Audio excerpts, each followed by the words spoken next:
What's cervical instability? Cervical instability refers to excessive movement of the neck, two or more vertebrae at the cervical spine. It can lead to pain, neurologic symptoms like numbness, tingling, or weakness. What are some causes of cervical instability? Trauma, a whiplash injury, or fracture in the neck, or dislocation of one bone from another from an accident. Degenerative changes like arthritis can weaken the structures that support the spine that can result in instability.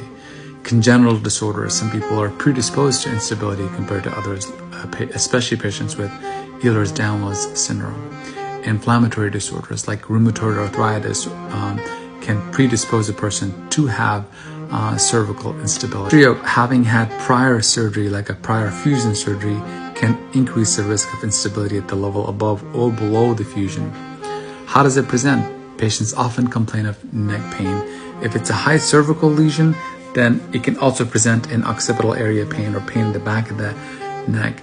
And because it can cause compression of the spinal cord and the nerve, it can present with numbness, tingling, weakness, having balance difficulty, muscle spasm. How do you treat it? Start with conservative treatment, with over-the-counter medicine, physical therapy, temporary use of cervical collar, and if you had to do any intervention, you can do some interventional injection. But if it's gross instability, the only treatment in gross instability would be surgical treatment, and surgical treatment would be cervical fusion, not replacement. Replacement is actually contraindicated in the setting of cervical instability.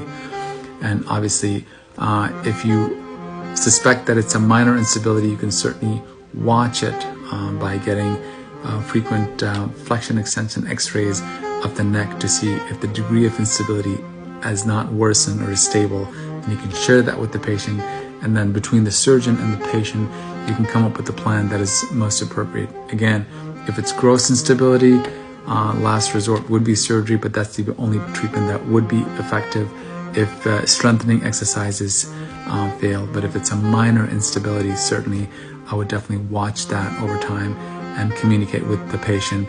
If there are any worsening signs or symptoms, then you can consider surgical treatment at that point.